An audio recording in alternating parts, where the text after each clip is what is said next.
এতিয়া কলিযুগ যে কলি আহি উপস্থিত হ'লহি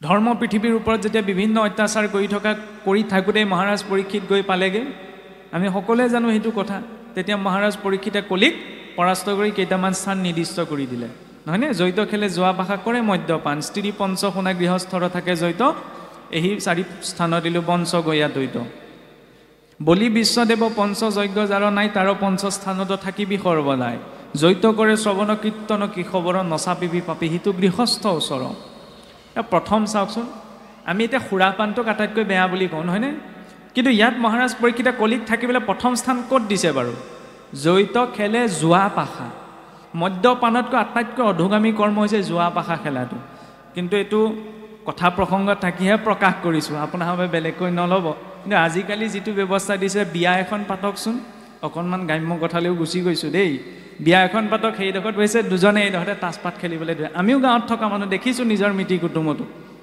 সেইখন কি সেইটো জুৱাই হয় দেৱালী আহক চাকি গছ জ্বলাই উদযাপন কৰিছে বোম ফটকা ফুটাইছে ঠিক আছে এই যে চকৰি ঘূৰাই পেলাই দুটামান বস্তু লাভত আনিম বুলি আমাৰ যে খেলেগে যে সেইখনো জুৱাই এতিয়া মুখত ৰাম নাম লৈ শাস্ত্ৰই নিষিদ্ধ কৰা অন্ততঃ সেই কৰ্মটোক যদি কৰিছোঁ তেতিয়াহ'লে জীৱনলৈ ভক্তি কেনেকৈ আহিব আমি নিজকে শুদ্ধ বুলি প্ৰতিপন্ন কৰিবলৈ যোৱা নাই কিন্তু অন্ততঃ যিকেইটা বস্তু শাস্ত্ৰই হাইলাইট কৰি দেখুৱাইছে যে এইকেইটা বস্তু মনুষ্য জীৱনৰ পৰা বৰ্জন হ'ব লাগে অন্ততঃ সেইকণ চেতনা আমাৰ ভিতৰত লাগে প্ৰথম যোৱা পাশা তাৰ পৰা লাভটো একো নহয় পোনপ্ৰথমতেই লাগে যে চকৰি খেলটো খেলিলে কিবা এটা লাভ হ'ব ঘৰখনলৈ আহিব নহয় তাৰ পৰা লোকচান হ'ব তাৰ পৰা সাক্ষাৎ কলিক নিমন্ত্ৰণ জনাই আনিছোঁ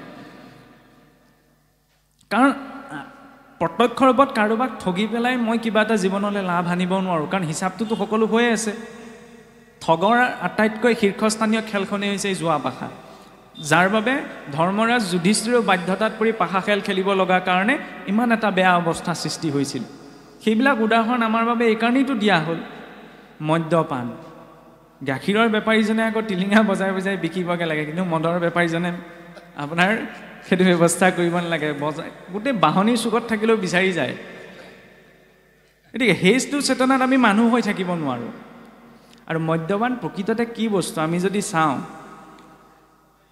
যিটো আমি চোৱা বুলি কওঁ উচিষ্ট মানে ভাতখিনি খাই পেলাই দিয়া তাত যদি ওচৰত মানুহ এজন থাকিলে আমি গাটো ধুবলৈ কওঁ নাই চোৱা জেগা চুই আহিলে বা চোৱা জেগা গছকি আহিলে উচিষ্ট য'ত অৱশিষ্ট পেলোৱা হৈছে খুৰা কেনেকৈ নিৰ্মাণ সেই অৱশিষ্টৰ পৰা এইটো গেলি যোৱাৰ পাছত নিষ্কাশন কৰি নহয়নে এতিয়া আমাৰ অসমীয়াত শব্দ এটা আছে শুনিবলৈ বেয়া অপৰাধ নধৰিব চোৱা খোৱা তেতিয়াহ'লে কোন যিজনে খুৰা পান কৰে তাতকৈ আৰু বেলেগ আটাইতকৈ বেয়া চোৱা খোৱা কি থাকিব পাৰে সেইটোতো আটাইতকৈ গেলি যোৱা বস্তু আৰু ঈশ্বৰে এইখিনি এচিড আমাক খোৱা বস্তুখিনি হজম কৰিলে পেটটোত ভৰাই দিছে আমি এইটো কোৱা নাই কোনে কি নাখায় কি নাখায় তাত আমি লেকচাৰ দিব বিচৰা নাই কিন্তু শাস্ত্ৰীয় দৃষ্টিৰে প্ৰাসংগিকতা আহিছে কাৰণে প্ৰকাশ কৰিব বিচাৰিছে মানুহ হয় সেইকাৰণে মানুহৰ দৰে জীয়াই থাকিব লাগিব অন্ততঃ এইকেইটা বস্তুত মহাৰাজ পৰীক্ষিততো ভাবি চিন্তি এইকেইটা স্থান দিছিলে সেইকাৰণে জুৱা পাশা মদ্যপান পৰস্ত্ৰী সংগ ৰাৱণেও সীতাক হৰণ কৰি নিছিল কিন্তু কাহানিও সীতাক বলাৎকাৰ কৰা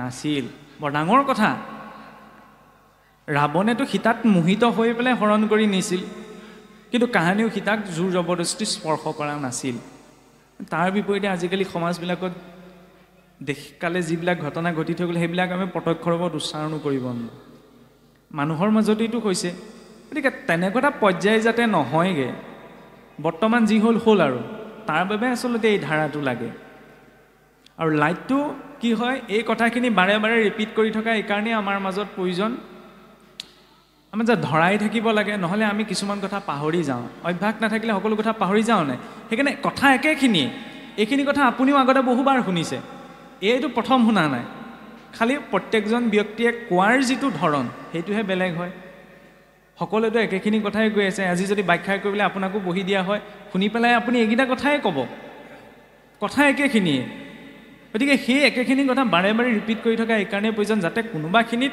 আমাৰ অন্তৰত ক্ৰিয়া কৰে আপোনাৰ খবৰ ক্ৰিয়া কৰিছে কিন্তু ঘৰলৈ গৈ যেতিয়া আমি দেখিম মোৰ কাষৰ ঘৰত বা মিতিৰ কুটুমত এনেকুৱা কিছুমান পৰিৱেশ পৰিস্থিতি যাতে তেওঁক আমি ক'ব পাৰোঁ তাৰপিছত যদি নুশুনে তেতিয়াহ'লে আৰু উপায় নাই কিন্তু অন্ততঃ আমি ক'ব পাৰোঁ চিন্তা কৰিব পাৰোঁ সেইটো আমাৰ ওপৰত ঈশ্বৰে দিছে য'ত অবাবত প্ৰাণী হিংসা হ'ব বিনা উদ্দেশ্যকত মই যদি মোৰ পৰিয়ালটো সুখ শান্তি আশা কৰোঁ তেতিয়াহ'লে অন্য জীৱ এটাকো কষ্ট নিদিব লাগিব সেইটো দৰ্শন মাছ মাংস খালে পিছত আমি জম পুৰিলে যাম ৰৌৰৱ নৰকত পৰিম এইখিনি নেদেখা সময়ৰ কথা নহয়নে আমি প্ৰত্যক্ষ ৰূপত দেখা নাই সেইখিনি অকণমান ব্ৰেকেটৰ ভিতৰত ৰাখি থৈছোঁ কিন্তু অন্তত মানুহৰ ৰূপত আমি এইটো চিন্তা কৰিব যে মোৰ ভোজনৰ বাবে অন্য জীৱ এটা যাতে হিংসা নহয় দৰ্শন সেইটোৱেই তাত একো সাংঘাতিক যুক্তি তৰ্ক কৰিবলগীয়া নাই প্ৰটিন ভিটামিন বোলে কমি যাব নহয় এই গঁড়টোৱে হাতীটোৱেনো কি খায় সেই বুলি ঘাঁহ খাবলৈ আমি কোৱা নাই প্ৰটিন ভিটামিনৰ বাবে যিখিনি উৎস ভগৱন্তই প্ৰকৃতিত আমাৰ বাবে উপলব্ধ কৰিছে তাৰ পৰা পৰ্যাপ্ত প্ৰটিন ভিটামিন আমি সতেজ বস্তুখিনিৰ পৰা পাব পাৰোঁ আৰু সেই সাত্বিক দ্ৰব্যখিনি খালেহে মনটো সাত্বিক হ'ব মন সাত্বিক হ'লে ইন্দ্ৰিয়ৰ প্ৰবৃত্তিবিলাকো সাত্বিক হ'ব সেইকাৰণে আমাৰ ভোজনত শুদ্ধতাটো লাগে প্ৰসাদ মানে কেৱল কেঁচা বুট মগুকেইটাই নহয় আমি দৈনন্দিন ঘৰখনত যি খাইছোঁ তাতো সাত্বিকতাটো লাগিব সেইখিনি শুদ্ধ সাত্বিক হ'লেহে আমাৰ সেই শুদ্ধ সাত্বিক খাদ্য বস্তু বা দ্ৰব্য বস্তুৱে মনটো সাত্বিক কৰাত সহায় কৰিব সেইকাৰণে অবাবত যাতে প্ৰাণী হিংসা নহয় নহয়নে ইয়াৰ পাছত ক'লে কি যে বলি বিশ্বদেৱ পঞ্চযজ্ঞ যাৰ নাই তাৰ পঞ্চস্থানত থাকিবি সৰ্বনাই এতিয়া বলি বুলি কোৱাৰ লগে লগে আমাৰ এই হাঁহ পাৰ ছাগলীটো খেচেক কৰাটোকে বুজায় নহয়নে কিন্তু সেইটোৱে বলি নহয় বলি মানে ত্যাগকো বুজায় জীৱনটোত যি অৰ্জন হৈছে তাৰ কিছু অংশ ভগৱন্তৰ সেৱাৰ নিমিত্তে প্ৰয়োগ কৰাটো এক প্ৰকাৰৰ বলি যিদৰে চাবচোন আমাৰ কেতিয়াবা দেখেনে কিছুসকলে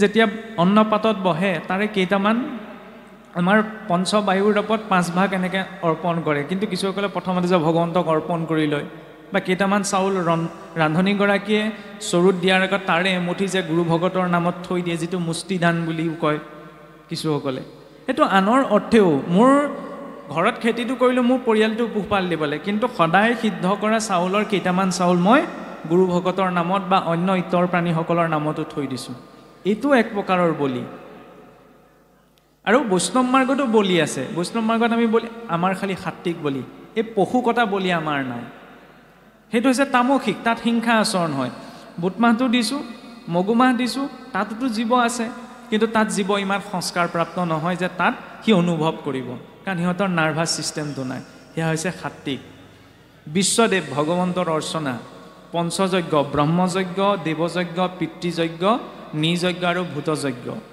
ব্ৰহ্ম অধ্যাপনম তু ব্ৰহ্মযজ্ঞম পিতৃযজ্ঞস্তু তৰ্পণম হোম দেৱ বলিৰ্ভূতাপি নৃযজ্ঞ অতিথি পূজনম যে গৃহস্থীজনৰ বাবে পঞ্চযজ্ঞ যজ্ঞ মানে পুনশ্চ কৈছোঁ এই ঘিতাহুতি দিয়া যজ্ঞৰ কথা ইয়াত কোৱা নাই 5 প্ৰকাৰৰ আচৰণ অধ্যাপনমটো ব্ৰহ্মযজ্ঞম অধ্যাপকসকলৰ গুৰুসকলৰ প্ৰতি সন্মানৰ যিটো ভাৱ তাতে আচৰণ হয় আমাৰ ব্ৰহ্মযজ্ঞ ব্ৰহ্মনিষ্ঠ এতিয়া আপোনাৰ ব্ৰহ্মজ্ঞান আছে নাই সেইটো মোৰ বিচাৰৰ বিষয় নহয় কিন্তু যদি আপুনি সেই স্থানত আছে আপোনাৰ প্ৰতি সেই ৰূপত সন্মানৰ ভাৱ থকাটো মোৰ বাবে দায়িত্ব কাৰণ মই যদি কিবা অধৰ্ম কৰ্ম তাৰ ফলটো মই পাম আপুনি নাপায় আপুনি যদি কিবা কৰ্ম কৰিছে তেতিয়া ফলটো আপুনি পাব আজি মোৰ গৃহলৈ যদি আপুনি ভক্তৰ ৰূপত আহিছে গতিকে আপোনাক বিশ্লেষণ কৰাটো মোৰ দায়িত্ব নহয় আপোনাক ভক্তৰ ৰূপত মান্য কৰি সেৱা শুশ্ৰূষা কৰাটোহে মোৰ দায়িত্ব অধ্যাপনমটো ব্ৰহ্মযজ্ঞম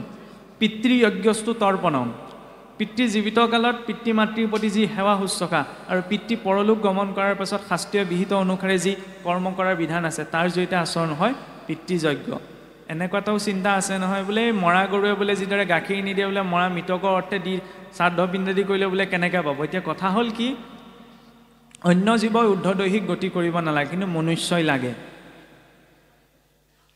আৰু অন্য জীৱ এটা যদি মৃত হয় তেতিয়াহ'লে আমি চুচৰাই নি গাত এটা পুতি থওঁগৈ অন্ত্যেষ্টি সংস্কাৰ নকৰোঁ কিন্তু মানুহ এজন মৰিলে আমি সেইটো কৰিব নোৱাৰোঁ নহয় সেইকাৰণে এই দুটা তুলনা কৰাটো কিন্তু ভুল হয় মৃত গাইজনীয়ে কেতিয়াও গাখীৰ দিব নোৱাৰে কিন্তু যিজনে শৰীৰটো যিজন মৃত ব্যক্তি ইয়াত শৰীৰটো এৰি থ'ল তেওঁ ঊৰ্ধ্বদৈহিক যাত্ৰা কৰিব লাগিব অন্য জীৱই নালাগে তাৰ বাবে সাধন কি ইয়াত পুত্ৰই যি দিব তাৰ জৰিয়তেহে পাব কাৰণ তেওঁতো স্থূল শৰীৰটো ইয়াতে এৰি থৈ গ'ল সেইবাবে শাস্ত্ৰীয় বিহিত অনুসাৰে পিতৃ কৰ্ম কৰাটো বৈষ্ণৱজনৰ বাবে এটা দায়িত্ব ইয়াৰ পাছতে দেৱযজ্ঞ আমাৰ বাবে ভজনীয় দেৱ হৈছে ভগৱন্ত কৃষ্ণ পুৱা গধূলা তেওঁ উপাসনা কৰাৰ অকণমান ব্যৱস্থাৰ যেতিয়া আচৰণ হয় দেৱযজ্ঞ নিযজ্ঞ মানুহে মানুহৰ প্ৰতি যিটো দায়িত্ব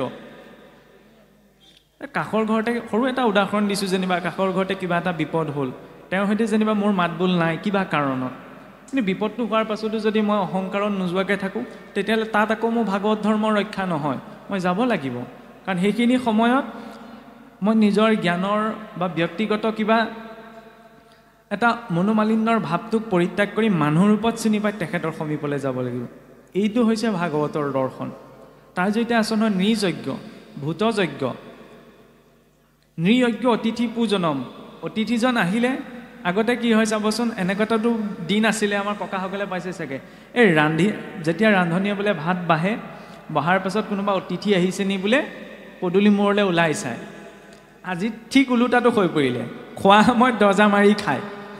কোনোবা খোৱা সময়ত যদি ওলাবলৈহি হয়, ময়ে কম এইটো খোৱা সময়তে ওলালেহিনে।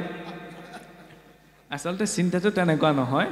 অতিথি এজন যদি আহিছে, গুৰুৱে সেইকাৰণে প্ৰথম আশ্ৰয় প্ৰদান কৰোঁতেই কয় যে অতিথিক যদি বিমুখে পঠায়, তেতিয়া অতিথিৰ বা গৃহস্থৰ পুণ্যখিনি বোলে অতিথিয়ে লৈ যায় আৰু অতিথিৰ পাপখিনি গৃহস্থক দি থৈ যায়। এই কথাষাৰ লজিকটো বিচাৰ কৰা আমাৰ দৰকাৰ নাই, কিন্তু দৰ্শনটো বিচাৰ কৰাৰ দৰকাৰ। যে কোনোবা এজন অতিথি আহিছে কিবা এটা প্ৰয়োজনত, তেওঁ শুশ্ৰূষা কৰিব পাৰোঁ নোৱাৰোঁ পিছ কথা, মাতষাৰটো আমি দিব পাৰোঁ, সেইকাৰণে দিয়াৰ প্ৰয়োজন। কিন্তু কেতিয়াবা এনেকুৱা হয়, আজিকালি ল'ৰা ছোৱালীৰ মাজত দেখা যায়, আগতে ধৰি লওক অতিথি এজন আহিলে সকলোৱে মাত এষাৰ দিয়েহি। আজিকালি মোবাইলটোৰ পৰা এনেকুৱা হৈ গ'ল, ওচৰতে সন্মুখতে বহি থাকিব, ভাল বেয়া সুধিবলৈও সময় নাই।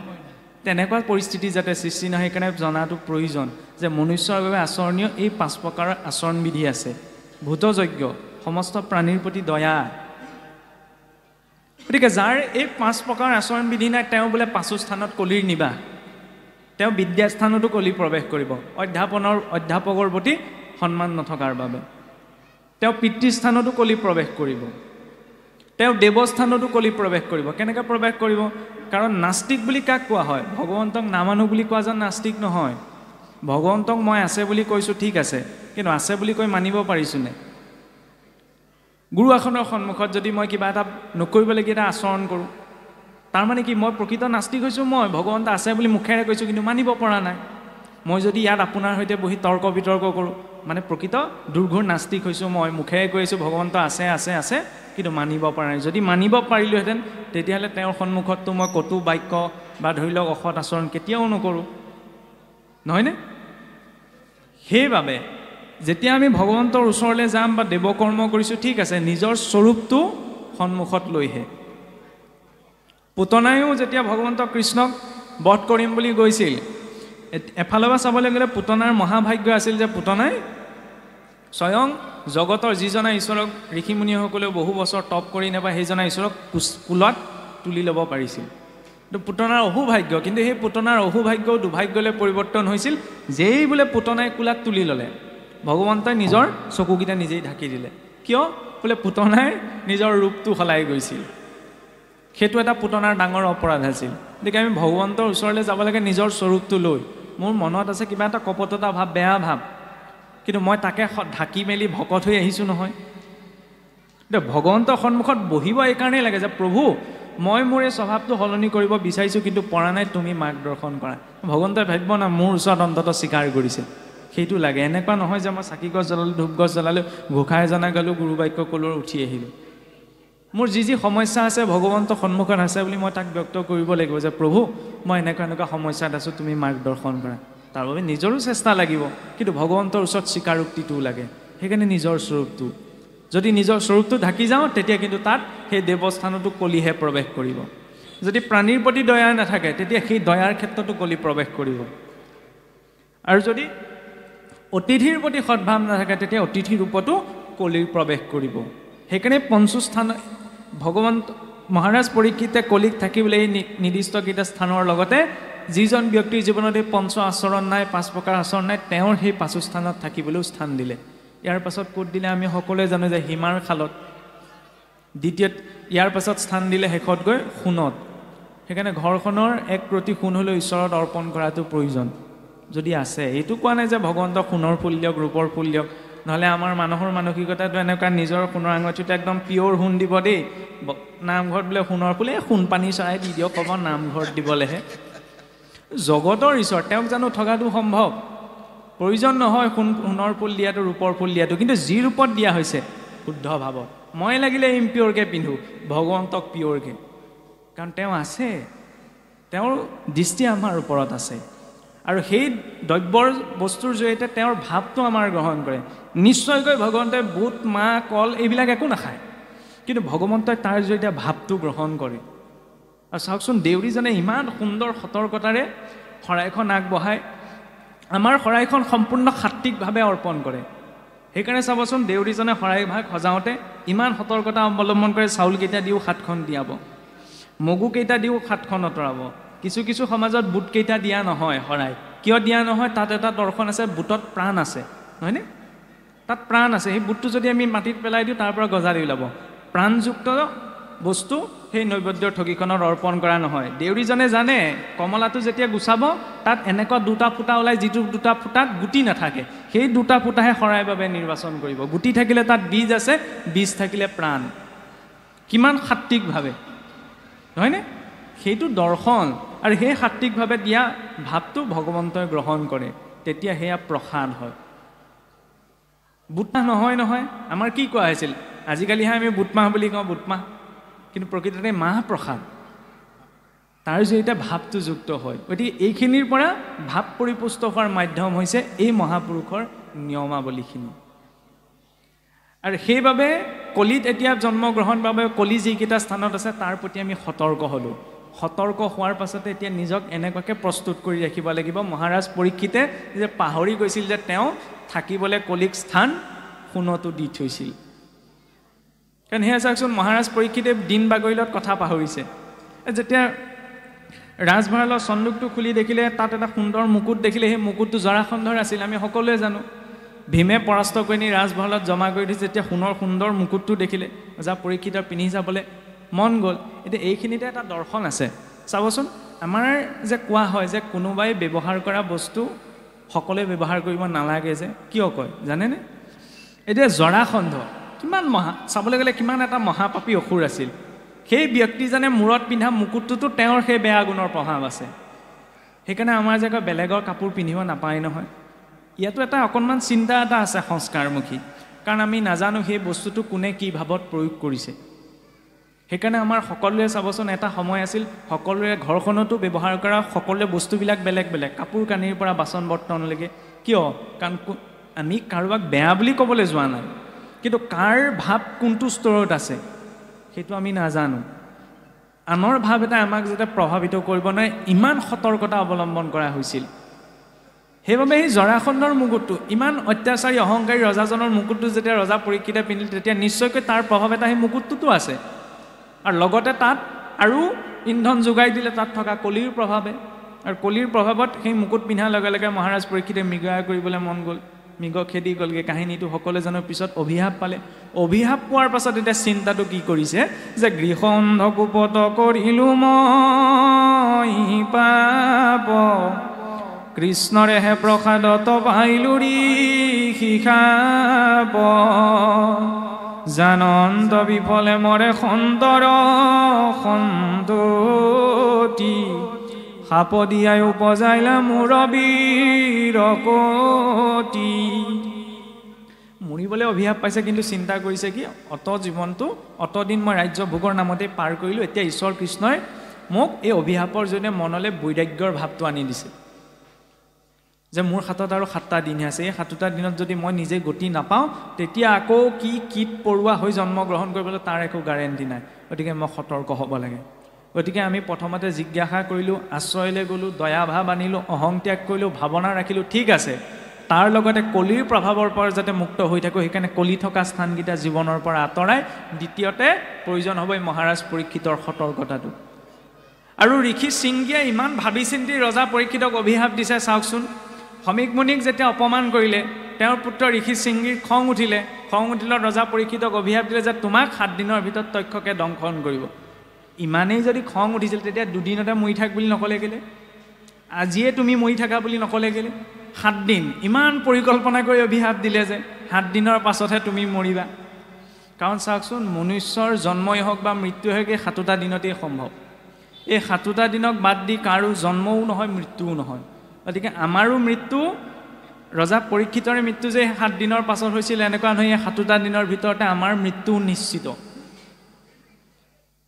সেইকাৰণে পাৰ হৈ যোৱা দিনবোৰ গ'ল আৰু এতিয়া অনাগত দিনবিলাক যেতিয়া আমি ঈশ্বৰ ভক্তিত সম্পূৰ্ণ নিষ্ঠা সহকাৰে বাকি প্ৰতিটো জীৱনৰ পল পাৰ হয় তাৰ বাবে সষ্টম হোৱাৰ বাবে আৰম্ভণি ইন্ট্ৰডাকচনটো আমাক দিলে প্ৰথম স্কন্ধ হয় ইয়াৰ পাছত মহাৰাজ পৰীক্ষিত পুনৰ কলৈ গৈছে শুকদেৱৰ আশ্ৰয়লৈ প্ৰথমতে কৈ দেখুৱাইছে যে ঋষিসকলত আশ্ৰয় আৰু সেই মহাৰাজ পৰীক্ষিতেও স্বয়ং অৰ্জুনৰ নাতি হোৱাৰ পাছতো গৰ্ভতে ভগৱন্তৰ দৰ্শন কৰাৰ পাছতো কলিগ্ৰস্ত হৈ অনুতাপ অনুভৱ কৰি কাৰ ওচৰলৈ গৈছে সন্ত সংগলৈ শুকদেৱক কিন্তু ৰজা পৰীক্ষিতে বিচাৰি যোৱা নাছিল শুকদেৱ নিজেই আহিছিল মহাৰাজ পৰীক্ষিতে মুক্তিৰ বাবে যেতিয়া বিভিন্ন ঋষিসকলৰ ওচৰলৈ সাধন বিচাৰি গ'ল তেতিয়া ক'লে কোনোবাই তপ কৰা জপ কৰাৰ কথা মহাৰাজ পৰীক্ষিতে ভাবিলে যে 7 দিনৰ ভিতৰতেতো ইমানখিনি সম্ভৱ নহয় গতিকে উপায় বিচাৰি পেলাই গংগাৰ তীৰতে তেওঁ একান্ত মনে বহি আছে তেনেকুৱাতে তেওঁৰ সেই স্থানলৈ আগমন ঘটিছে শুকদেৱলৈ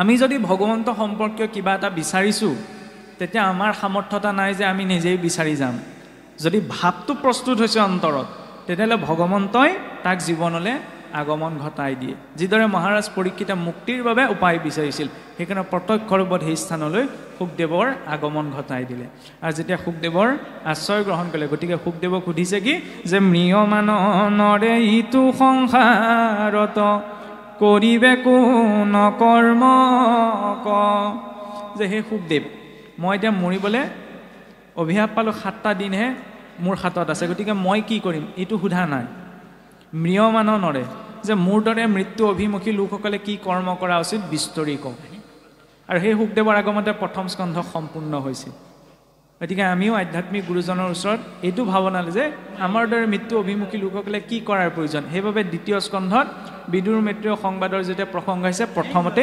ভাগৱত ধৰ্ম যি ভাগৱত ধৰ্ম পূৰ্বতে বোলে খতাংগ নামৰ এজন ৰজা আছিল তেওঁ দুই দণ্ড মানে 1 মিনিটৰো অৰ্ধাংশ সিমানকণ সময়ত সমৰ্পণ ভাৱত ঈশ্বৰক চিন্তা কৰি শৰীৰ এৰা কাৰণেই বোলে তেওঁ পৰম গতি প্ৰাপ্ত কৰিছিল কিন্তু তাৰ বিপৰীতে বোলে যাৰ কৰ্ণপথ ক নগৈল দামোদৰ পশুটো অধমহিতো অজ্ঞানী বৰ্বৰ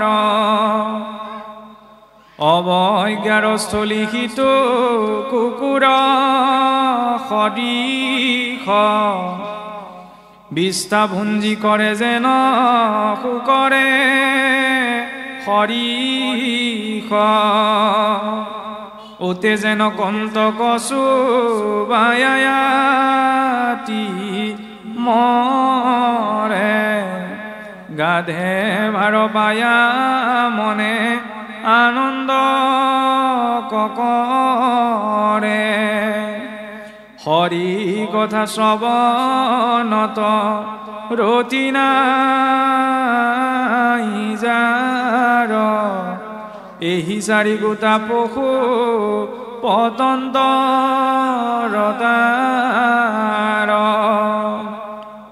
সেই ভাগৱত ধৰ্মই কৈছে যাৰ কৰ্ণপথক নগৈল দামোদৰ ভগৱন্ত নাম ৰূপত কৰ্ণপথেদি বোলে ভকতৰ হিয়াত প্ৰৱেশ কৰে ইয়াৰ জৰিয়তে ভগৱন্তৰ নাম ৰূপত হিয়াত প্ৰৱেশ কৰিব লাগিব আৰু হিয়াত প্ৰৱেশ কৰিছেনে নাই কৰা সেইটো আমি নিজকেতো চাব পাৰোঁ কথা প্ৰসংগত ওলাই যায় উজুতিটো খাওঁতে খুন্দাটো খাওঁতে মুখৰ পৰা কি ওলাইছে গাঁৱলীয়া শব্দ এটা যদি ওলাইছে তেতিয়াহ'লে জানিব লাগে আৰু তেতিয়াহ'লে ঈশ্বৰৰ প্ৰতি ভাৱ ভক্তি জড়িত হোৱা নাই কাৰণ ইয়াত নাম থাকিলেহে মুখেৰে নাম ওলাব যদি ইয়াত নাম নাই তেতিয়াহ'লে মুখেৰে নাম কেনেকৈ ওলাব এইটো সৎসংগৰ প্ৰভাৱ ইয়াত নোলোৱাজনৰ মুখৰ পৰাও ভগৱন্তৰ নাম ওলাব কিন্তু বিপদৰ সময়ত উজুতিটো খাওঁতে খুন্দাটো খাওঁতে সেইখিনি সময়ত ভগৱন্তৰ নামটো স্মৰণ হৈছে নে নাই হোৱা আৰু নামটো স্মৰণ হোৱাৰ লগতে তেওঁৰ ৰূপটো চিন্তা কৰাৰ প্ৰয়োজন এতিয়া কৃষ্ণ বিষ্ণু বুলি কৈ আছোঁ কৃষ্ণ বুলি যদি কৃষ্ণৰ ৰূপটোনো কেনেকুৱা নহয়নে বিয়াখন বোলে ক'ৰবালৈ গ'লে এনেকুৱা হয় কোনোবাই বোলে একদম ভাল চোলা এটা পিন্ধি আহিছে একদম চকুটো তালে যায় বৰ ধুনীয়া লাগিছে দেই চোলাটো কোনোবাই দামী চেইন এডাল পিন্ধি আহিছে দামী ঘড়ী এটা পিন্ধিছে চকুটো তালে যায়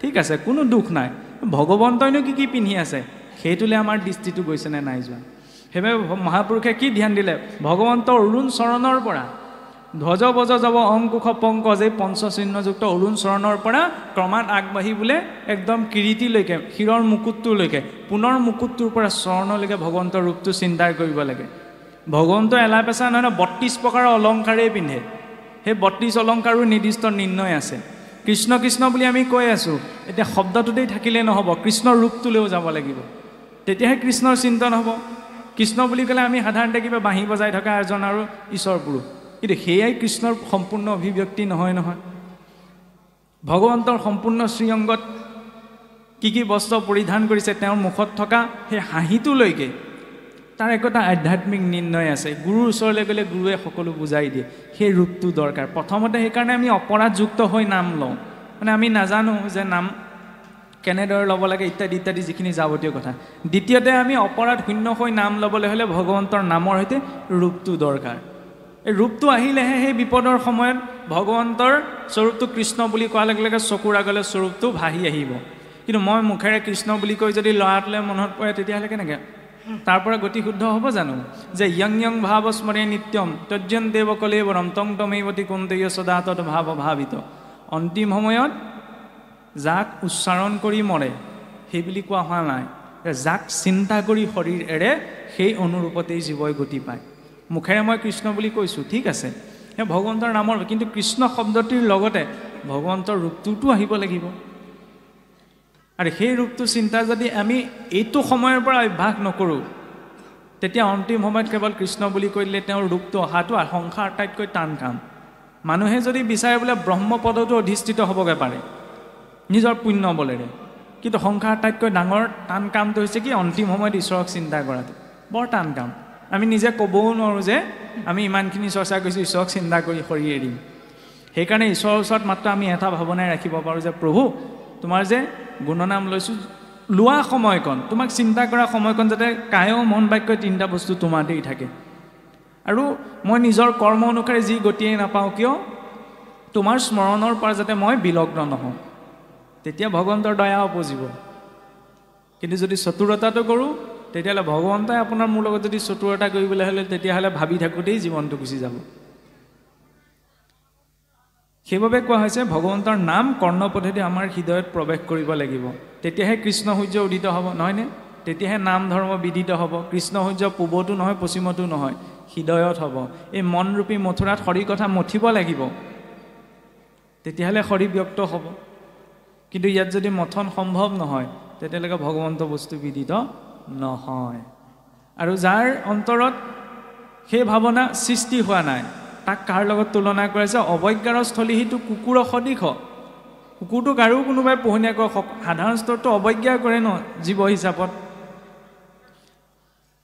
কুকুৰটোৰ প্ৰতি অসন্মানৰ কথা কোৱা নাই কিন্তু কুকুৰটোক সাধাৰণ মানসিকতাত যেনেকৈ কুকুৰ বুলি ক'লে এই য'ত ত'ত যি টি ভ্ৰমি আহিছে আমি ঘৰটো সহজতে বাহিৰত ঘূৰি ফুৰা কুকুৰটোক সোমাবলৈ নিদিওঁ নহয়নে যিদৰে সেই কুকুৰটোৰ প্ৰতি ভাৱনা মানুহৰ আছে শুৱে বিষ্ঠা ভুঞ্জিয়া শুকৰো হস্তপুষ্ট গাহৰিয়েওচোন বিষ্ঠা খাই পেলাই একদম পূৰা শকতাৱত হয় সেইবুলি আমি গাহৰিটোক প্ৰশংসা কৰোঁ জানো খাই বৈ শকতাৱত হৈছে দেই আৰু জৰুৰী নহয় বোলে মাছে মঙহে এঘাল খাই পেলাই শক্তিশালী হোৱাটো শক্তিশালীটোৰ গাহৰিটোও হৈছে উটে যেন কণ্টক চুবায়ে আতি মৰে উটে লোভতে কাঁয়েত চুবাই কেকটাচ চুবায়ে বোলে দুখ অনুভৱ কৰে হৰি কথা শ্ৰৱণত ৰতি নাই যাৰ এহি চাৰি গোটা পশু পত্তন্তৰ দ্বাৰ আমি এইটো কোৱা নাই যে আপোনাৰভাৱে আমাৰ কথা শুনি থাকক আমি নিজৰ বুদ্ধিৰে ঢুকি পোৱা আধাৰতহে কৈছোঁ কিন্তু ভাগৱতৰ বাক্য বৈকুণ্ঠৰ শাস্ত্ৰ কৃষ্ণ মুখৰ বচন আৰু কি অৰ্থক পাইবে যেই সেইজন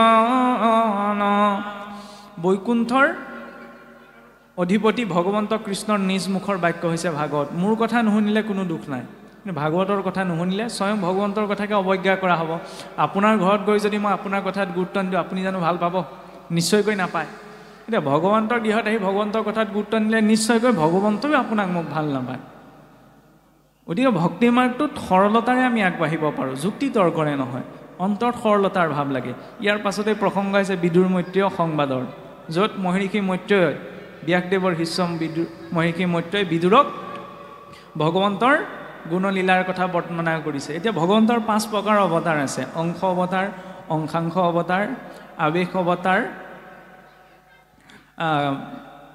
অংশ অৱতাৰ, অংশাংশ অৱতাৰ, আৱেশ অৱতাৰ আৰু পূৰ্ণ অৱতাৰ আৰু পৰিপূৰ্ণতম অৱতাৰ। এই 5 প্ৰকাৰৰ অৱতাৰৰ ভিতৰত অংশ অৱতাৰ হৈছে মৎস্য আদি কৰি শৰীৰ অংশ অৱতাৰসকল। মৎস্য কুৰ্ম ইত্যাদি হৈছে ভগৱন্তৰ অংশ অৱতাৰ। অংশাংশ অৱতাৰ, প্ৰদ্যুম্ন অনিৰুদ্ধ ইত্যাদি হৈছে ভগৱন্তৰ অংশাংশ অৱতাৰ। আৱেশ অৱতাৰ, কপিল দেৱ, ঋষভদেৱ ইত্যাদি হৈছে যিসকল যোগমাৰ্গ প্ৰৱৰ্তনৰ বাবে আহিছে, তেওঁলোক হৈছে আৱেশ অৱতাৰ। পূৰ্ণ অৱতাৰ, ভগৱান ৰামচন্দ্ৰ হৈছে পূৰ্ণ অৱতাৰ আৰু পৰিপূৰ্ণতম অৱতাৰ হৈছে ভগৱন্ত কৃষ্ণ। আমি যদিও পূৰ্ণ কৃষ্ণ ভগৱন্ত বুলি কওঁ, কিন্তু কৃষ্ণৰ স্বৰূপ হৈছে পৰিপূৰ্ণতম অভিব্যক্তি। এই বাকী 4 প্ৰকাৰৰ যি অৱতাৰ আছে, এই 4 অৱতাৰ নিৰ্দিষ্ট সময়ত অহাৰ পাছত ভগৱন্তৰ ব্ৰহ্মজ্যোতিতে লয়প্ৰাপ্ত হয় আৰু ভক্তজনৰ আস্থা যদি সেই নিৰ্দিষ্ট ৰূপটোত জড়িত হয়, তেতিয়াহ'লে ঈশ্বৰৰ ব্ৰহ্মজ্যোতিত প্ৰকাশমান সেই অৱতাৰসকলৰ স্ব যিবিলাক লোক আছে, সেই লোকবিলাক প্ৰাপ্ত কৰে। কিন্তু গোলোক বৈকুণ্ঠ, সপ্ত বৈকুণ্ঠৰ ঊৰ্ধত যিখন বৈকুণ্ঠ আছে, শ্বেতবিলাক, শান্তনুবিলাক, কনকদন্তবিলাক, পংকজবিলাক, সনাতনবিলাক গোলোক, সেই গোলোকৰ নিবাসী ভগৱন্ত কৃষ্ণ হৈছে ভগৱন্তৰ পৰিপূৰ্ণতম অভিব্যক্তি, যি আৰ্হি আমাৰ নামঘৰ স্থাপন কৰা হয় সপ্ত বৈকুণ্ঠৰ আৰ্হি ৰূপত। বৈকুণ্ঠৰ 7টি ভাগৰ আৰ্হিতে আমাৰ এই আসন ভাগ প্ৰতিষ্ঠা কৰা হয় আৰু সেই পৰিপূৰ্ণতম অভিব্যক্তি ভগৱন্ত কৃষ্ণ হৈছে পূৰ্ণস্বৰূপ সৰ্বেশ্বৰ।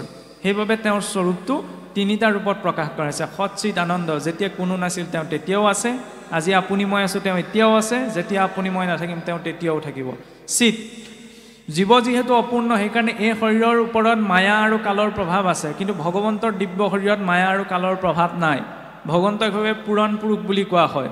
অনাদি কালৰ পৰা আছে যদিও তেওঁ শৰীৰত বয়সৰ প্ৰভাৱ নাই। কেতিয়াও ভগৱন্তক বৃদ্ধ ৰূপত শাস্ত্ৰত বৰ্ণনা কৰা হোৱা নাই এজন নৱ যৌৱনপ্ৰাপ্ত যুৱকৰ বা ব্যক্তিত্বৰ ৰূপত। কিয়? কাৰণ সেই দিব্য শৰীৰত স্থান কাল মায়াৰ কোনো প্ৰভাৱ নাই, সেইবাবে তেওঁ চিত। আনন্দ, এই জীৱৰ শৰীৰতো আনন্দৰ এক অংশ আছে। সেইকাৰণে আমি জীৱনত যিমানবিলাক কাম নকৰোঁ কিয়, সকলো কামৰ অন্তঃকৰণত আমাৰ উদ্দেশ্যটো কি? আনন্দ অনুভৱ কৰা, সুখ অনুভৱ কৰাটো। আনন্দ কিয় লাগে? কাৰণ আমি হৈছোঁ ফিৰিঙতিসমূহ, জুইকুৰা হৈছে ভগৱন্ত কৃষ্ণ, গতিকে জুইকুৰাৰ প্ৰকৃতি এই জীৱদেহতো আছে। আৰু এই জীৱই যেতিয়ালৈকে সেই পৰিপূৰ্ণতম ভগৱন্ত কৃষ্ণক নাপায়গৈ, তেতিয়ালৈকে সংসাৰত কাহানিও তৃপ্ত হ'ব নোৱাৰে। গোটেই পৃথিৱীৰ ধন সম্পদ দি দিলেও কোনেও ক'ব নোৱাৰে যে মই আৰু তৃপ্ত হৈ গ'লোঁ, মোক আৰু একো নালাগে। শাৰীৰিক স্তৰত হ'লেও কিবা এটা প্ৰয়োজন থাকিবগৈ, কাৰণ সংসাৰত এনেকুৱা কোনো মাধ্যম নাই যি পূৰ্ণ সুখৰ অনুভৱ কৰাব পাৰে। তাৰ বিপৰীতে ভগৱন্তৰ নামে কিন্তু পাৰে। সেইকাৰণে নামতিজনে একে নামকে গাই থাকিলেও, একে ভাগৱত পঢ়ি থাকিলেও কোনেও ক'ব নোৱাৰে যে একেখিনিকে শুনি শুনি আমনি লাগিছে বুলি। তাৰ বিপৰীতে যিমান ভাৱপূৰ্ণভাৱে তেওঁ নামষাৰ লয় বা নামষাৰ কীৰ্তন কৰে, বুজি নাপাওঁ কি লাগিলে মনত আনন্দ বৃদ্ধি পায়। তাৰ বিপৰীতে মানুহৰ নাম গাই থাকিলে তাত কিন্তু আনন্দ অনুভৱ নকৰে। এতিয়া সেই 2য় স্কন্ধৰ শেষৰ ফালে ভাগৱতৰ 10টি লক্ষণ বৰ্ণনা হৈছে। সৰ্গ আৰু বিসৰ্গ। সৰ্গ হৈছে ভগৱন্তৰ বৈকৃত সৃষ্টি, অৰ্থাৎ ভগৱন্তই কিদৰে এই সংসাৰখনত তত্ত্বসমূহ ৰচনা কৰিলে। আৰু বিসৰ্গ হৈছে ব্ৰহ্মাদেৱৰ প্ৰাকৃত সৃষ্টি, ব্ৰহ্মাদেৱে কিদৰে প্ৰজা সৃষ্টি কৰিলে। আৰু এই 2 লক্ষণৰে বৰ্ণনাৰ জৰিয়তে আৰম্ভ হৈছে ভাগৱতৰ 3য় স্কন্ধ। সম্পূৰ্ণ 33টি অধ্যায়, 2টি খণ্ড। প্ৰথম অংশ হৈছে অনাদি পাতন, য'ত ঈশ্বৰৰ বৈকৃত সৃষ্টি তত্ত্বসমূহৰ সৃষ্টিৰ বৰ্ণনা আগবাঢ়িছে। আৰু 2য়টি অংশ হৈছে কপিল চৰিত, য'ত ভগৱন্ত প্ৰত্যক্ষ আদেশত ব্ৰহ্মাদেৱে কিদৰে প্ৰজা সৃষ্টি কৰিছিল তাৰ আধাৰত কপিল প্ৰভুৰ চৰিত্ৰ প্ৰকাশ পাইছে। এতিয়া ভগৱন্তৰ প্ৰত্যক্ষ আদেশত যেতিয়া ব্ৰহ্মাদেৱে এই 14 ভুৱন ৰচনা কৰিলে, 14 ভুৱন ৰচনা কৰাৰ পাছত ভগৱন্তই ব্ৰহ্মাদেৱক আদেশ দিলে যে হে প্ৰজাপতি, তুমি এতিয়া সংসাৰ ধৰ্ম ৰক্ষাৰ অৰ্থে প্ৰজা সৃষ্টি কৰা, অৰ্থাৎ জীৱসকলক জীৱৰ শৰীৰ সৃষ্টি কৰা। আৰু এই জীৱৰ শৰীৰ সৃষ্টি কৰিবলৈ ব্ৰহ্মাদেৱক যেতিয়া আদেশ দিলে, তেতিয়া ব্ৰহ্মাদেৱে পোনপ্ৰথমতে সংকল্প কৰাৰ মাত্ৰকে, কাৰণ এনেকুৱা এটা প্ৰশ্ন কেতিয়াবা হয় যে ব্ৰহ্মাদেৱৰ পৰাই 9জন প্ৰজাপতিৰ সৃষ্টি হৈছিল। এতিয়া ব্ৰহ্মাদেৱেতো তেতিয়া বিয়া পতা নাছিল, তেতিয়াহ'লে বুলি 9জন প্ৰজাপতি কেনেকৈ সৃষ্টি হ'ল? তাৰ উত্তৰ হৈছে কি যে দিব্য লোকসমূহত সংকল্পৰ জৰিয়তে সকলো কৰ্ম হয়। যিদৰে এই ভৌতিক জগতখনত সন্তান সৃষ্টি হ'বলৈ স্ত্ৰী পুৰুষৰ মিলন হ'ব লাগিব, তাৰ জৰিয়তেহে সন্তান সৃষ্টি সম্ভৱ। কিন্তু ঊৰ্ধ্ব লোকসমূহত সেইটো নহয়। ঊৰ্ধ্ব লোকসমূহত শৰীৰৰ সেই বাধ্যবাধকতা নাই, সংকল্পৰ জৰিয়তে। যিদৰে ভগৱন্ত নাৰায়ণেও সৃষ্টি ৰচনা কৰিছে সংকল্পৰ জৰিয়তে। মানুহৰ জীৱনতো আমি চাব পাৰোঁ, কিবা এটা কাম কৰাৰ আগমুহূৰ্তত আমি মনতে ভাবোঁ, পৰিকল্পনা কৰোঁ, নহয়নে? অনুষ্ঠানটোতো পতাৰ আগমুহূৰ্তত ৰাইজে গোট খাই প্ৰথমতে মানসিকভাৱে এটা ৰূপ কল্পনা কৰিলে, সংকল্প ল'লে, তাৰ পাছতহে কৰ্মলৈ আগবাঢ়িছে। কিন্তু দিব্য লোকসমূহত সংকল্প মাত্ৰকে কৰ্ম হয়। আৰু সেই সংকল্প মাত্ৰকে পোনপ্ৰথমতে ব্ৰহ্মাদেৱে প্ৰজা সৃষ্টি কৰোঁতে তেওঁৰ পৰা সৃষ্টি হৈছিল পঞ্চপৰ্বা অবিদ্যা, তম মোহ তামিশ্ৰ, মহামোহ আৰু অন্ধ তামিশ্ৰ। যেতিয়া পঞ্চপৰ্বা অবিদ্যা সৃষ্টি হোৱা দেখিলে, তেতিয়া ব্ৰহ্মাদেৱে ভাবিলে যে ঈশ্বৰে মোক ভাল সৃষ্টি কৰিবলৈহে দিছিলে, কিন্তু মই সংকল্পৰ জৰিয়তেচোন পাঁচ প্ৰকাৰ অবিদ্যাহে সৃষ্টি কৰিবলৈ, গতিকে পঞ্চপৰ্বা অবিদ্যাক বাদ দিলে। ইয়াৰ পাছতে তেওঁ বৈৰাগ্য ভাৱত স্থিত হৈ সংকল্পৰ জৰিয়তে সৃষ্টি কৰাৰ বাবে তেওঁৰ পৰা সৃষ্টি হ'ল চাৰিজন কুমাৰ, চতুৰ্কুমাৰ, চাৰি সিদ্ধ, নহয়নে? আৰু সেই চাৰি কুমাৰক সৃষ্টি কৰাৰ পাছত যেতিয়া প্ৰজাপতি ব্ৰহ্মাদেৱে আদেশ দিলে যে হে পুত্ৰসকল, ঈশ্বৰৰ আজ্ঞা পালন কৰি তোমালোকে গৃহস্থী আশ্ৰমত প্ৰবৃত্ত হোৱা। কিন্তু সত্বগুণত বৈৰাগ্য ভাৱত সংকল্পিত হৈ সৃষ্টি হোৱা বাবে সেই চাৰি কুমাৰ সম্পূৰ্ণ উদাস ভাৱত নিজৰ স্বভাৱ পৰিপুষ্ট কৰি ব্ৰহ্মাদেৱৰ আগত ক'লে যে হে পিতৃ, যে আমি বৈৰাগ ভাৱত জন্ম হৈছোঁ, সংসাৰ ধৰ্ম পালনত আমাৰ কোনো লিপ্সা নাই, গতিকে আমি গৃহস্থী আশ্ৰমত প্ৰৱেশ নকৰি নিত্য নিৰন্তৰ ভগৱন্তৰ নিৰ্মল গুণযশেই কীৰ্তন কৰি থাকিম, গতিকে তাৰ বাবেই তুমি আদেশ প্ৰদান কৰা। গতিকে পুত্ৰৰ সেই বৈৰাগ্য ভাৱ দেখি পুনশ্চ ব্ৰহ্মাদেৱে যেতিয়া সংকল্প কৰিলে, ইতিমধ্যেই পূৰ্বপলয়ৰ ঘটনা অনুক্ৰমে ব্ৰহ্মাদেৱৰ মনৰ পৰাই মানস ৰূপত স্থিত হোৱা নাৰদদেৱে প্ৰকট হৈছিল তৃতীয় ৰূপত। আৰু তেতিয়া সেই নাৰদদেৱক প্ৰজাপতি ব্ৰহ্মাদেৱে কৈছিল যে সেই নাৰদ তুমি গৃহস্থী আশ্ৰমত প্ৰবৃত্ত হ'ব। তেতিয়া নাৰদদেৱে ক'লে যে পিতা, মোৰ সংসাৰ ধৰ্মত কোনো লিপ্সা নাই, গতিকে মই সংসাৰ ধৰ্মত প্ৰবৃত্ত হ'ব নোৱাৰোঁ। গতিকে নাৰদদেৱৰ সেই মনোভাৱ কম দেখি পেলাই চতুৰ্থবাৰৰ বাবে ব্ৰহ্মাদেৱে পুনৰ সংকল্প কৰি 9জন প্ৰজাপতিক সৃষ্টি কৰিছিল। অত্ৰি পুলহ পুলস্ত ক্ৰতু মৰিচি অংগীৰাকে প্ৰমুখ্য কৰি 9জন ঋষি।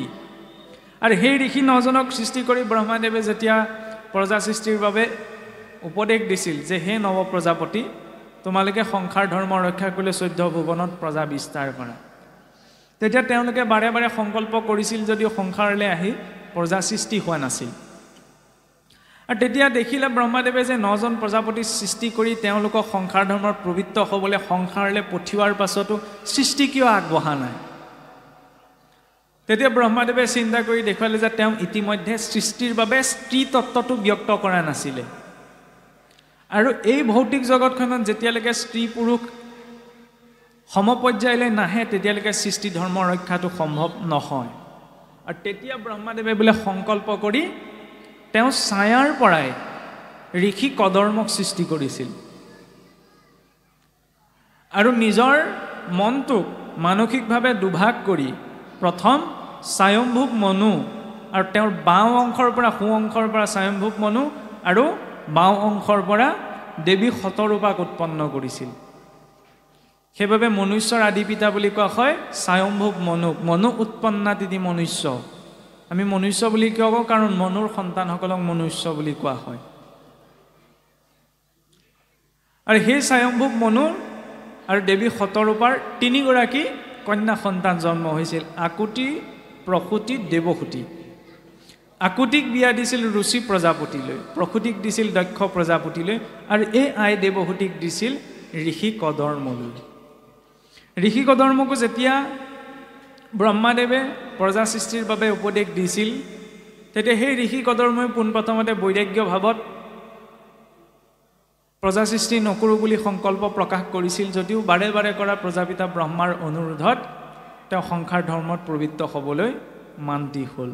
আৰু তাৰ অনুক্ৰমে তেওঁ পোনপ্ৰথমতে আগবাঢ়িছে ঈশ্বৰৰ উপাসনালৈ। এতিয়া চাওকচোন, আমাৰ অসমীয়া সমাজতো এইটো ধাৰণা আছে যে যেতিয়া বিয়াৰ যা যোগাৰ হয়, আমাৰ আধ্যাত্মিক পৰম্পৰা এটা ৰক্ষা কৰি তামোল পাণ পেলোৱা ইত্যাদি এনেকুৱা এটা ধাৰেৰে আগবঢ়া হয়। গতিকে এইটো পৰম্পৰা পোনপ্ৰথমতে গুৰু ভকতক জনোৱা, ঈশ্বৰক জনোৱা, এই পৰম্পৰাটো সৌ সিদিনাৰ পুৰণি পৰম্পৰা নহয়। সেই স্বয়ম্ভুৱ মনুৰ কালৰ পৰা এই পৰম্পৰা চলি আহিছে। যেতিয়া ঋষি কদৰ্মক ব্ৰহ্মাদেৱে সংসাৰ ধৰ্মত প্ৰবৃত্ত হ'বলৈ উপদেশ দিছিল, তেতিয়া ঋষি কদৰ্মই পোনপ্ৰথমতেই ছোৱালী চাবলৈ যোৱা নাই, পোনপ্ৰথমতেই গৈছে ঈশ্বৰৰ ওচৰলৈ উপাসনালৈ। এতিয়া প্ৰজাপতি ব্ৰহ্মাদেৱৰ পৰা উপদেশ লৈ ঋষি কদৰ্মই ঈশ্বৰক ধ্যান কৰিবলৈ বহিছে। এইটো ঈশ্বৰক ধ্যানৰো যি বিধি, সেই সম্পৰ্কে বিস্তৃত ৰূপত কপিল প্ৰভুৱে ব্যাখ্যা কৰিছে। গতিকে এইখিনি সময়ত অকণমান আমি চমুৱাইছোঁ। ঋষি কদৰ্মই যেতিয়া বহুকাল বছৰ ঈশ্বৰক উপাসনা কৰি ভগৱন্তৰ দৰ্শন পাইছে, আৰু ভগৱন্তক দৰ্শন পোৱাৰ পাছত ঈশ্বৰৰ কেতিয়াও বা জীৱৰ কেতিয়াও ইচ্ছা বাকী থকাটো সম্ভৱ নহয়। যদিও ঈশ্বৰৰ দৰ্শন কৰিলে জীৱৰ কোনো ইচ্ছা বাকী নাথাকে বুলি কোৱা হৈছে, কিন্তু ঈশ্বৰৰ ৰূপ দৰ্শনত জীৱৰ যুক্ত হোৱা ভাৱটো মূলতঃ নিৰ্ভৰ কৰে জীৱৰ কৰ্মৰ ওপৰত। কিয় কৰ্মৰ ওপৰত বুলি কোৱা হৈছে? কাৰণ ভগৱন্তক যিদৰে ঋষি কদৰ্মই দৰ্শন কৰাৰ মাত্ৰকে তেওঁৰ মনৰ সকলো ইচ্ছা নাইকিয়া হৈ গৈছিল, তাৰ বিপৰীতে সেইজনা ভগৱন্তকে যেতিয়া দুৰ্যোধন দুষাখনে দেখিছিল, তেওঁলোকৰ কিন্তু মতি গতি সলনি হোৱা নাছিল। ৰামৰ ৰাজ্যতে মন্থৰা আছিল, যদি মন্থৰাৰ চিন্তাধাৰা কাহানিও সলনি হোৱা নাছিল। কিয়? কাৰণ তেওঁলোকৰ কৰ্মসমূহ অশুদ্ধ। যদি কৰ্ম অশুদ্ধ হয়, তেতিয়াহ'লে অন্তৰত ভাৱ নোপজে। আমি তীৰ্থস্থানলৈ যদি যাওঁ বা সৎসংগলৈ যদি যাওঁ, তাৰলৈ গৈ যেতিয়ালৈকে আমাৰ ভাৱটো যুক্ত নহয়, তেতিয়ালৈকে তাৰ লাভটো আমি পাব নোৱাৰোঁ। কেতিয়াবা এনেকুৱাওতো দেখা যায়, কথা প্ৰসংগতহে আমি টানি আনিছোঁ, ক'ৰবাত আমাৰ যেনেকৈ ভাদৰ মাহত যায় ভকত বৈষ্ণৱসকল, আমাৰ ঢেকীয়াখোৱা, বইনাপুৰীয়া, বৰদোৱা, বৰপেটা ইত্যাদি, বা বাকী সকলো যাতে বিশেষকৈ ভাদ মাহত যায়, গৈ পেলাই এনেকুৱা এটা পৰিৱেশ যে দেখা যায় ঠেলা হেঁচা। মই যদি আপোনাক সন্মুখত ঠেলা মাৰি পেলাই চাকিগছ জ্বলাই থৈ আহোঁ, তাত কিন্তু আমাৰ প্ৰকৃত ভাৱটো প্ৰকাশ নাপায়, কাৰণ সেইখিনি সময়ত ভকতজনকেই ঠেলা মৰা হয়। মণিকূটৰ ভিতৰত বহি থকা ভগৱন্তক খোৱাবলৈ, চোৱা চিতা কৰিবলৈ 10জন আছে, কিন্তু নামঘৰৰ সন্মুখত বহি থকা ভিক্ষাৰীজনক খোৱাবলৈ কোনো নাই। সেইকাৰণে কেনেবাকৈ যদি চাকিগছ ধীৰে শান্তিৰে, এইটো কথাত বেলেগ কথা যে ইমান দূৰৰ পৰা গৈ সকলোৰ মনৰে এইটো ভাৱ থাকে চাকিগছ জ্বলাই থৈ আহোঁ, সেইটো কোনো ডাঙৰ কথা নহয়। কিন্তু কেনেবাকৈ যদি পৰা নাই, তেতিয়াহ'লে আঁতৰৰ পৰাই ভগৱন্তক সেৱা এটা কৰি গুচি আহোঁচোন। ভগৱন্তই ভাৱটোহে বিচাৰিছে। ইমান ভিৰ আছে, তাৰ মাজত যদি 2-3জনক ঠেলা মাৰি থৈ টনা আজোৱা কৰি মই চাকিগছ জ্বলাই থৈ আহোঁ, দক্ষিণাটো ভৰাই থৈ আহোঁ, তাত কিন্তু ভগৱন্তই মোৰ বোধেৰে ভগৱন্তই ভাল নাপায়। এইকাৰণেই ভাল নাপায় কাৰণ আমি যেতিয়া ভকত সেৱা কৰিবলৈ আহিছোঁ, কিন্তু সন্মুখত থকা ভকতজনকে ঠেলা মাৰি যদি মই নিজৰ কামটো সোনকালে হওক বুলি পটাপট গুচি আহোঁ, তেতিয়াহ'লে সেই ভাৱটোৱে জানো ভগৱন্তৰ ওচৰত আমি চাপিব পাৰিম? আৰু তেনে হাজাৰ তীৰ্থযাত্ৰাই জানো আমাৰ জীৱনলৈ কিবা পৰিৱৰ্তন আনিব পাৰিব? নোৱাৰে। তাৰ সলনি যদি ভাদ মাহত বোলে নামঘৰত ভাগৱত পঢ়ি আছে, তালৈ যাবলৈকে যদি মোৰ সময় নোলায়, তেতিয়াহ'লে বহু দূৰৰ তীৰ্থযাত্ৰা কৰি জানো কিবা লাভ আছে? নাই। সেইকাৰণে এই কথা প্ৰসংগ এইকাৰণেই টানি আনিছোঁ, কাৰণ ভগৱন্তক দৰ্শন পোৱাটোৱেই ডাঙৰ কথা নহয়, তেওঁৰ সৈতে যুক্ত হোৱা ভাৱটোও সুশৃংখলিত হ'ব লাগিব। যদি কোনোবা তীৰ্থস্থানলৈ গৈ অন্ততঃ সেই ভোকত বহি থকা কোনোবা এজন ব্যক্তিক দিনটোৰ এসাঁজ যদি ব্যৱস্থা কৰি থৈ আহিব পৰা হৈছে, তেতিয়াহ'লে সেইটো আটাইতকৈ উত্তম কৰ্ম, আটাইতকৈ ডাঙৰ ঈশ্বৰ সেৱা। কাৰণ ভগৱন্তৰ অৰ্থেতো দান দক্ষিণা কৰিবলৈ ধেৰ মানুহ আছে, তেওঁলোকৰ অৰ্থে কৰি দিব, কিন্তু ই খাবলৈ নোপোৱাজনে বোলে তেওঁ সেইটো নিজৰ কৰ্মগতি, কৰ্মফল বোলে। তেওঁৰ কৰ্মফলক বিচাৰ কৰাৰ দায়িত্ব আপোনাৰ মোৰ নহয়। মই জীৱনত যি পাইছোঁ সেইখিনি মোৰ কৰ্মগতি, আপুনি যিখিনি পাইছে সেয়া আপোনাৰ কৰ্মগতি। কাৰোবাক যদি কিবা এটা সহায় কৰিব পৰা যায়, সেইটো মাত্ৰ মনুষ্য মাত্ৰৰ দায়িত্ব। আৰু এনেকৈও মনলৈ চিন্তা এটা আহিব পাৰে, কিমানক খোৱাম, এইবোৰ চব ভেকচন ধৰি ধৰি ভিক্ষা খুজি খুজি বহি আছে। তেওঁ যদি আপোনাক ঠগিব বিচাৰিছে, তেওঁ তেতিয়া নিজে ঠগ খাই খাই গৈ থাকিব। কাৰোবাক অন্ততঃ 5 টকা এটা দিব পৰা সামৰ্থ্যতাটো যদি আছে, তেতিয়াহ'লে দিব লাগে। তেওঁ যদি ঠগি পেলাই ভিক্ষাৰীৰ ভাও জুৰিছে, তেতিয়াহ'লে সেইটো তেওঁ নিজেই পাব। কিন্তু মই যদি কিবা এটা কৰিব পাৰোঁ, সেইটো অন্ততঃ মোৰ বাবে কৰণীয় হয়। সেই ভাৱৰ জৰিয়তে ভগৱন্তৰ দৰ্শনৰ ভাৱটো পৰিপুষ্ট হয়। তাৰ জৰিয়তে কি হয়, পোনপ্ৰথমতে চাওকচোন, যেতিয়া আমি মানুহে মানুহৰ দুখটো বুজিবলৈ আৰম্ভ কৰোঁ, তেতিয়া মানুহৰ সকলো বিষয়বস্তু চোৱাৰ দৃষ্টিকোণটো সলনি হয়। আৰু সেই দৃষ্টিকোণৰ পৰিৱৰ্তনে এটা সময়ত পৰিপুষ্ট হৈ হৈ সকলোতে ঈশ্বৰ ভাৱনা কৰাৰ ভাৱটো অকণমান হ'লেও জীৱনলৈ আহেগৈ। কিন্তু যদি বাহ্যিকতাত সেইটো নাথাকে, মানুহে মানুহৰ প্ৰতি ভাৱনা, দুখীজনৰ দুখক দুখ বুলি ভাবিব নোৱাৰা ভাৱনা, তেতিয়া প্ৰত্যক্ষ ৰূপত যদি ভগৱন্ত দৰ্শনো দিয়েহে তেওঁৰ প্ৰতি ভাৱটো উপজা সম্ভৱ নহয়, যিদৰে দুৰ্যোধন দুঃশাসনৰ। কাৰণ কৰ্মসমূহ অশুদ্ধ আছিল। কৰ্ম যদি অশুদ্ধ হয়, শুদ্ধ ভাৱৰ সংস্কাৰ কেতিয়াও নিৰ্মাণ নহয়। আৰু দ্বিতীয়তে কথা হ'ল কি, কলিযুগত এতিয়া চাওকচোন, ঋষি কদৰ্মই অলপ সময় ঈশ্বৰক বহি ধ্যান কৰিছিল যদি ঈশ্বৰ আহি উপস্থিত হ'লহি। কলিযুগত এনেকৈ ভগৱন্ত নাহে। খুহুতীয়াকৈহে কৈছোঁ যে কলিযুগত ভগৱন্ত আমাৰ সন্মুখলৈ এনেকৈ নহা কাৰণো আছে। যিদৰে কোনোবা ক'ৰবাত যদি কোনোবা মিতিৰ কুটুম্বজনক একদম দামী ধুনীয়া সাজ পোছাক এযোৰ পিন্ধি অহা হেৰিত দেখা পাওঁ, ভাল বেয়া সোধাৰ কথা পাছলৈ যায় প্ৰথমতে সেই সাজ পোছাকযোৰ সাজ সজ্জা গাড়ীখনলৈ চকুটো যায়, ইমান দামী গাড়ী। এতিয়া ভগৱন্তই এলা পেচা অলংকাৰ পিন্ধে, 32 প্ৰকাৰৰ অলংকাৰ। ইমানখিনি সা সজ্জাত যদি আহে, জীৱৰ বুদ্ধিটো চঞ্চল হোৱাৰ কাৰণে প্ৰথমতে ভগৱন্তৰ দৃষ্টি থাকিব, তাৰপৰা লাহেকৈ বোলে ভগৱন্তৰ ঐশ্বৰ্যলৈহে দৃষ্টিটো যাব। সেইবাবে ভগৱন্তৰ সেই দিব্য ৰূপটো অৰ্জুনক চাইছোঁ, অৰ্জুনৰো ভগৱন্তৰ লগতে আছে। কোনোবাই ভাবিব পাৰে ভগৱন্তক সখা বুলি, নিজৰ বন্ধু বুলি, স্বামী বুলি, কিন্তু ভজনা কৰাৰ সময়ত তেওঁক ঈশ্বৰৰ ভাৱনাতেই ভজিব লাগিব। যি ভগৱন্ত কৃষ্ণক অৰ্জুনে আগমুহূৰ্তলৈকে বন্ধু বন্ধু সখা সখা বুলি আছিল, যেতিয়াই বিশ্বৰূপ দেখুৱালে তেতিয়াই তুমি আদি, তুমিয়েই জগতৰ আদি, তুমিয়েই জগতৰ স্বজনকৰ্তা, তুমিয়েই সংহাৰকৰ্তা বুলি চৰণত ধৰি বন্দনা কৰিলে, নহয়নে? এলা পেচা বন্ধু নহয়, যিজনে সমস্ত বিশ্বক এটি উশাহত ধাৰণ কৰি ৰাখিছে, সেইজন হৈছে ভগৱন্ত। গতিকে সেই ভগৱন্তৰ ৰূপটো দৰ্শন কৰি, এই দুটা চকুৰে আমি ভৌতিক দুটা চকুৰে দৰ্শন কৰিব পৰা কেপাচিটি নাই। অৰ্জুনকো দিব্য দৃষ্টি দিব লগা হৈছিল, তেতিয়াহে তেওঁ বিশ্বৰূপ দৰ্শন কৰিব পাৰিছিল, নহয়নে? ভগৱন্তৰ সেই দিব্য ৰূপটো আমি প্ৰত্যক্ষ ৰূপত দৰ্শন কৰিব পৰা সামৰ্থ্যতাও নাই, কিন্তু আমি ধাৰণা কৰিব পাৰোঁ। ধাৰণা কিন্তু কল্পনা নহয়। কিছুসকলে ভাবিব পাৰে ভগৱন্ত এনেকুৱা বুলি এইটো কল্পনাহে কৰি লোৱা হৈছে। কল্পনাত এটা যিটো কোৱা হয় হেলিউজিনেশ্যন বুলি, হেলিউজিনেশ্যনত এটা ডাঙৰ উইক পইণ্ট আছে কি, মনত আনন্দটো অনুভৱ নহয়, আত্মিক আনন্দটো অনুভৱ নহয়। কিন্তু ভগৱন্তৰ ৰূপটো ধাৰণ কৰোঁতে সেই আনন্দটো অনুভৱ নোহোৱাকৈ নাথাকে। গতিকে এইটো কেৱল কল্পনাই নহয়।